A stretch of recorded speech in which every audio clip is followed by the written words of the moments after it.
বাবা মাম্মা রাস্তার কত দেরি, আজকে কি রান্না হচ্ছে? আচ্ছা চিকেন আর ভাত, আর কিছু না। আচ্ছা বুঝলাম। চিকেন কষা আর ভাত। আচ্ছা বুঝলাম। দেখি মাম্মা চলে এলো বোধ। ও তুমি? হ্যাঁ। ওরিও, আজকে আমাদের লাঞ্চের মেনু কি? চিকেন কষা ভাত। উড়িয়ে বাবা, একদম তোমার অপছন্দের খাবার। মানে দাঁড়াও একটু লাইটটা জ্বালিয়ে নি, অন্ধকার অন্ধকার। লাইট জ্বালিয়ে নিয়েছি, এবার একটুখানি রান্নাঘরটা কিন্তু আলো আলো। বলো কি বলছো? এখন হচ্ছে আজকে হচ্ছে মাম্মার সব থেকে অপছন্দের। হ্যাঁ, আমার তো অপছন্দের হবেই। আমি আজকে বাড়িতে নেই, তুমি আর তোমার বাবা তো মানমানি করবেই।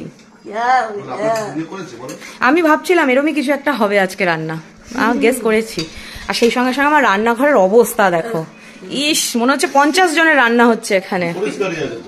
পরিষ্কার আছে? আমি যখন করি তখন এরম থাকে, ভগবান। আচ্ছা খিদে পেয়ে গেছে হেভি জোর। তো ব্যাপারটা হচ্ছে আমি বাড়ি ছিলাম না, জাস্ট এখন ঢুকলাম। আর রিও গেছিল রিওর স্কুলে, ওর বাবাও গেছিল ফ্যাক্টরি। ফেরার সময় রিওকে নিয়ে ফিরেছে। এবার যেহেতু আমি থাকবো না, আসতে দেরি হবে, সেই জন্য সে আমাকে আগের থেকেই বলে দিয়েছিল যে তুমি চিন্তা করো না, আমি দুপুরের লাঞ্চ আমি রেডি করে রেখে দেবো। তো যদিও রেডি এখনো হয়নি, আমি ভেবেছিলাম এসে খেয়ে নেবো, খুব জোর খিদে পেয়ে গেছে। কতক্ষণ টাইম লাগবে গো? প্রেশারে দেবে তো? হ্যাঁ তাহলে তো তাড়াতাড়ি হয়ে যাবে, অসুবিধা নেই। আর ভাত ভাত কত দূর? ঠিক আছে, আজকে এক তরকারি ভাত করার কারণ হচ্ছে এক তো নিজেরা রান্না করলে চিকেন আর ভাত করবেই, আমি জানতাম এরকমই কিছু একটা করবে। তবে চিন্তা নেই, আমার রয়েছে কচু বাটা, কালকে সেই স্পেশাল কচু বাটা এখনো রয়েছে, ওটা দিয়ে তোমার অর্ধেক খাওয়া হয়ে যাবে। আর হ্যাঁ, ইনি কিন্তু চিকেনটা ভীষণ ভালো রান্না করে, দারুণ শেফ, ভালো রান্না করে না শেফ নো ওয়ান, তাই তো? নো ওয়ান মানে হ্যাঁ নাম্বার ওয়ান। হ্যাঁ তোর শর্ট ফর্ম এনো বলতে গিয়ে নো হয়ে গেছে, নো ডট, নো ডট বলতে হবে না, ডট বলতে হবে। যাই হোক, এই হচ্ছে আমাদের আজকে লাঞ্চের মেনু। তার মধ্যে আজকে রাত্রে আবার আমাদের নিমন্ত্রণ আছে, বিয়ে বাড়ির নিমন্ত্রণ আজকে, মানে বউ ভাতে। ও আমি তো কোনো চশমাই তুলিনি বাইরে থেকে এসে, বাইরে ভীষণ রোদ আর কি গরম গো, মনেই হচ্ছে না যে সবে মার্চ মাস পড়েছে, মনে হচ্ছে মে জুন মাসের গরম। তো যাই হোক, আমি এবার চেঞ্জ করি, একটু চান ধান করবো, ফ্রেশ হবো, তারপরে বসে তিনজনে মিলে জমিয়ে লাঞ্চ করবো। আর বিকাল বেলাতে ইনভিটেশন আছে, চলো এক বেলার মতো ঠিকই আছে, রান্না অসুবিধা নেই। তোমাদের লাঞ্চের মেনু কি অবশ্যই কমেন্ট করে জানিও। আর হ্যাঁ, একটা কথা বলি, আমি জানি তোমরা ভিডিওতে সবাই কমেন্ট করবে দাদা খুব ভালো, দাদা খুব ভালো, দাদা খুব ভালো, তুমি খুব লাকি। যতটা দেখছো না সামনে, এত ভালো এত ভালো, ঝগড়াও করে আমার সাথে, দিনে 10 বার করে ঝগড়াও করে, বুঝেছো?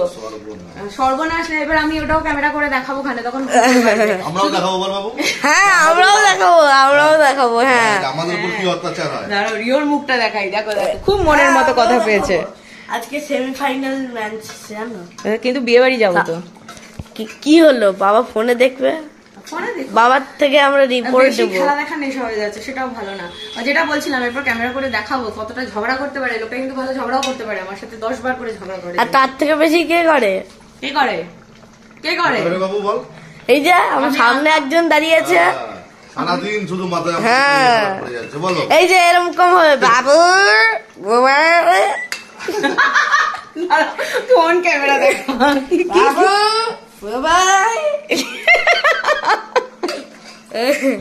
যাই হোক, চলো আর পোল খুলে লাভ নেই, এখন টাটা। সবাই কি মেনু হচ্ছে তোমাদের লাঞ্চের মেনুকে অবশ্যই কমেন্ট করে জানিও। আবার দেখা হচ্ছে বিকাল বেলা বিয়ে বাড়িতে গিয়ে, চলো টাটা।